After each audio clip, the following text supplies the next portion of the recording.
how do I search for a home? So this one is a good one. I want to talk about and kind of share with you a little bit about ways you go about searching for a home.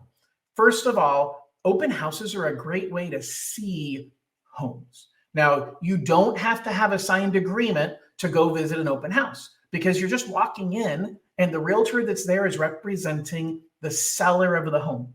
Now, they can also represent you. Now, sometimes the realtor that's at an open house actually is the agent that's representing the seller. Sometimes they're just there on behalf of that agent. If you end up working with the agent that is representing the seller, that's called dual agency, which means you have you have two parties, you and the other side that you're negotiating with, being represented by the same person.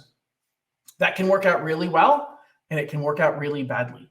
It's really about the integrity of that person in the middle, because the realtor has a fiduciary responsibility. Fiduciary means that it is their requirement, their responsibility to act in their client's best interest. How can you act in the best interest of two parties that are on opposite sides of the negotiation? It's really hard, really, really hard. Some people do it really, really well. Many don't. And so just be aware of the fact that if you go with the realtor that represents the seller and you've got to be aware of the fact that your negotiation is hampered. Because, for example, you can't tell the realtor, hey, by the way, I'm willing to pay $20,000 more for this house. Well, the realtor has a fiduciary responsibility to the seller. If they're acting on that responsibility, they have to tell the seller, hey, by the way, I know you're willing to go lower, but the buyer told me they're willing to go up $20,000. So let's find something in the middle that's a win-win, which is great that they're creating a win-win. But it's bad because maybe you would have gotten it for the lower price and you didn't have to go up at all. So just be aware of the fact that going to an open house, sometimes you're going to find a realtor there that you want to work with. Now, they might not help you buy that house, but if they're the representative selling that house and you use them to buy that house, you've got basically one party representing both sides, and that creates some conflicts of interest that you need to be aware of. Now, how else can you look for them? Realtor tours are a great way to search for a home. What I mean by a realtor tour is your realtor takes you out to look for homes, takes you on tour. Now, what's the benefit of that? Well, first of all, the realtor should have previewed the homes or at least looked through and figured out which homes are going to match your needs. It saves you from just randomly going out and looking at homes. It's one of the values that you don't get when you use the third option, which is online portals. We can all look online and we can get a rough idea of what things look like.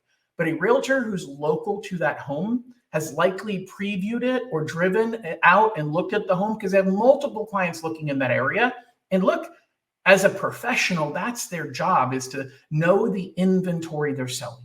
It's like a car salesperson that has no idea about the new car on the lot. I don't know anything about it. It's been here for a week. Sure, I'll sell it to you, but all I know is that it runs when you push the button and it's got 4 tires and a steering wheel. Well, that's not a real good salesperson. They should know their inventory. And so a great realtor who's local. I am a firm believer in getting a realtor that's local to the home that you're looking to buy, because they need to understand the nuances of the market. They need to understand the differences between one community and another, between one school district and another. And yes, realtors can sell anywhere that they're licensed, but you're really hiring somebody to be your representative, to be your guide, to help you understand the things that you didn't know. And if you got a realtor that's from outside of the area, they're going to have a hard time really knowing the nuances of that neighborhood.